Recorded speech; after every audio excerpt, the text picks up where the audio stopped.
everyone, I'm back with another overview video. Wait, is that really what we're calling these things? Yes, an overview video, and today it's about the Ford Mustang Mach-E GT and GT Performance. Honestly, I'm super excited for these two monsters to hit the market. Like seriously, 3 years ago I would have never imagined Ford pushing this type of performance vehicle, and yet here we are. I know some of you are still hurt that Ford has given the Mach-E the Mustang badge, just like some of you hate your younger siblings for seemingly getting way more attention than you do.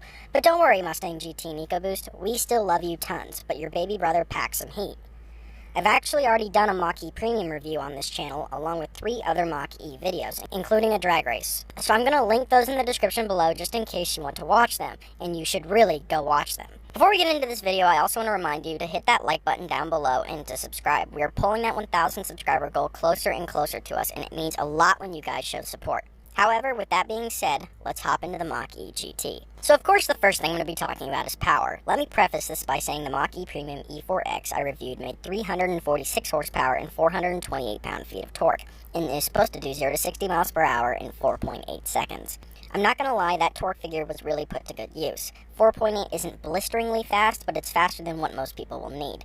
So what about the Mach-E GT and GT Performance? Well, both the GT and GT Performance are supposed to make 480 horsepower, and that's 20 more horsepower than the normal Mustang GT. This GT stuff is going to really get confusing really fast. Okay, so 480 horsepower is a good amount, but it's not crazy.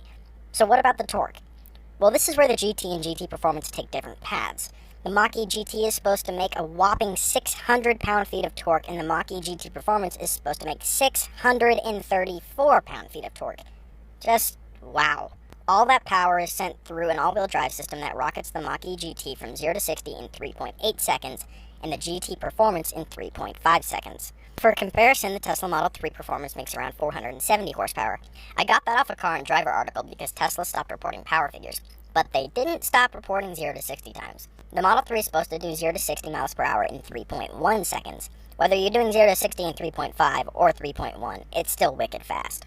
Technology is big when it comes to EVs, so what does the Mach-E GT give you? Again, I go over a lot of this in the Mach-E Premium review, so after you're done here, go watch that. The first thing you'll notice is a massive 15.5-inch touchscreen running Sync 4A. So, Sync 4 is an operating system I've had a good experience with. No, it's not iDrive and it's not Tesla's operating system, but it's simple and easy to learn, and Sync 4A has wireless Apple CarPlay, something Teslas don't have.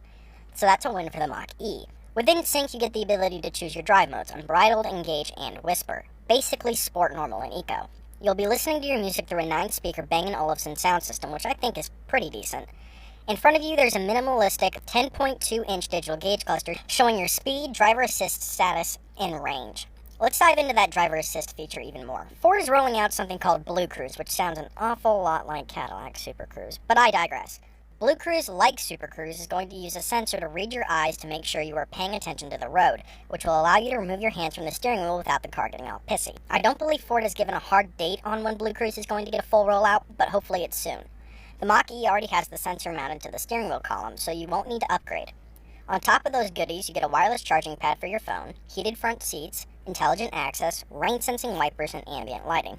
Plenty of things to keep you happy for at least a couple months until the novelty wears off. Since this is an EV, I would be doing you all a disservice by not talking about range. So the Mach-E GT gets about 270 miles to a charge, and the Mach-E GT Performance gets 260 miles to a charge. Oof. For comparison, the Tesla Model 3 Performance gets a staggering 315 miles in a single charge. So compared to gas vehicles, EVs still have some ground to make up. But they are getting there.